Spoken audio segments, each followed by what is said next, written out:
வணக்கம். நான் உங்கள் ஜேகே. அண்ணாமலை சரியா ஒரு 12 மணி அளவில் சமூக ஊடகங்கள் வாயிலா அவர் தன்னுடைய ஆதரவாளர்களை அந்த தொண்டர்களை சந்தித்து உரையாடுறாரு.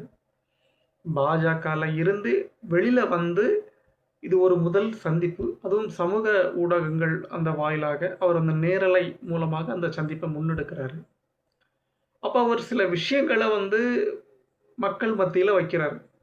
அதாவது மாறுவோம் மாற்றுவோம் அப்படிங்கிற ஒரு முழக்கத்தை அவர் மக்கள் மத்தியில் முன் வச்சிருக்காரு. தமிழ்நாடு பாஜகவை பொறுத்த மட்டில் அந்த பாஜகவுக்கு கிடைத்த ஒரு வலிமையான ஒரு மக்கள் மத்தியில் ஒரு பிரபலமான தலைவர் என்றால் அது அண்ணாமலை தான். மற்ற தலைவர்கள் இருந்திருக்காங்க, அவங்களும் மக்கள் மத்தியில் மிகப்பெரிய அளவில் ஒரு செல்வாக்காக விளங்கியிருக்காங்க. மக்களுடைய பல பிரச்சனைகளுக்கு தோளோடு தோள் நின்று இருக்காங்க, அதில் மாற்று கருத்து இல்லை. பட் இருந்தாலும் அண்ணாமலை போல் ஒரு பிரபலமாக ஒரு மக்கள் அனைவரும் அறியும் ஒரு தலைவராக இருந்தாங்களா அப்படின்னா அது ஒரு கேள்விக்குறி தான். இன்றைக்கு அண்ணாமலை பாஜகவிலிருந்து வெளியே வந்துடுறாரு.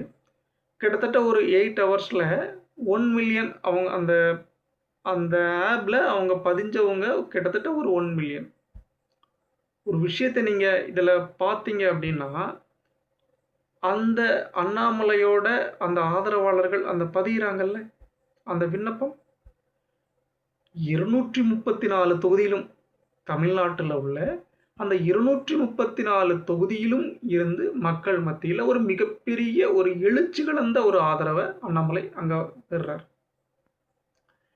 நீங்கள் இந்த 2026 சட்டமன்ற தேர்தல், நான் அதை இன்னொரு முறை உங்களுக்கு டீட்டெயில்டாக பேசுகிறேன்.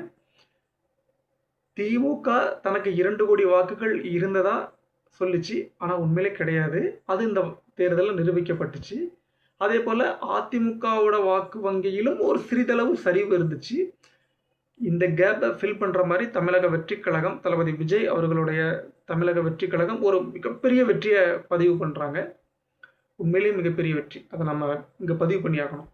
அந்த 108 தொகுதிகளில் அவங்க வின் பண்ணது ஒரு மிகப்பெரிய வெற்றி. எனக்கு தெரிஞ்சு இந்தியாவிலேயே இவ்வளோ பெரிய வெற்றியை ஒரு அரசியல் இயக்கம் சந்திச்சிருக்குமா அப்படிங்கிறது ஒரு டவுட்டு தான். அந்த அளவுக்கு அவங்க ஒரு மிகப்பெரிய வெற்றியை அங்கே பதிவு பண்ணுறாங்க. இதுக்கு பின்னால் அந்த யங் ஓட்டர்ஸ் இருக்காங்க. இது மட்டும் இல்லைங்க, அந்த அந்த திராவிட கட்சிகள் வரக்கூடாது அப்படின்னு ஒரு மைண்ட் செட்டில் இருப்பாங்கல்ல, அவங்களாம் பழைய தேசியவாதிங்க.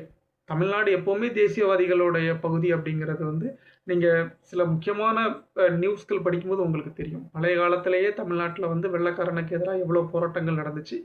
இந்த நாடும் இந்த நாட்டு மக்களும் ஒன்றோடு ஒன்று இணைய இந்த பாரதம் அப்படிங்கிற ஒரு முழக்கத்தில் அவங்க இருந்தாங்க அப்படிங்கிறத நீங்கள் அதில் பார்க்கலாம்.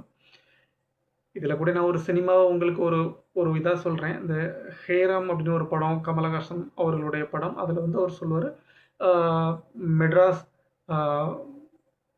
பம்பாய் அப்படிங்கிற வார்த்தைகளை அவர் பயன்படுத்துவார்.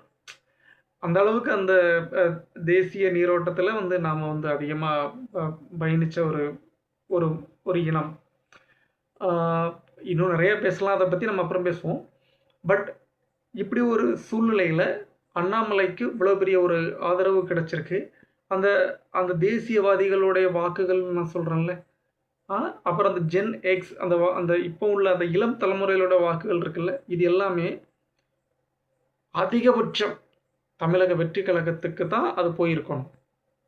ஏன் அப்படின்னா, திமுகவும் 1 கோடி ஓட்டு வாங்கியிருக்கு, அதிமுகவும் 1 கோடி ஓட்டு வாங்கியிருக்கு, தமிழக வெற்றி கழகமும் வாங்கியிருக்கு.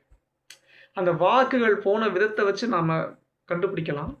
ஸோ இதே அந்த டேட்டா வைஸ் தரவுகளை தான் அண்ணாமலையும் முன்னெடுப்பார் அப்படிங்கிறதுல நான் நம்புகிறேன்.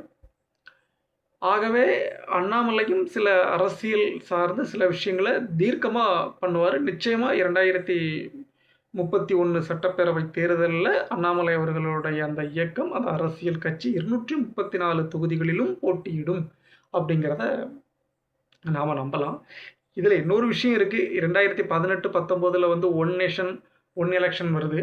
ஸோ அதுக்கு முன்னால் சில மாற்றங்கள் வருமா அப்படிங்கிறத நம்ம அப்போ தான் பார்க்கணும்.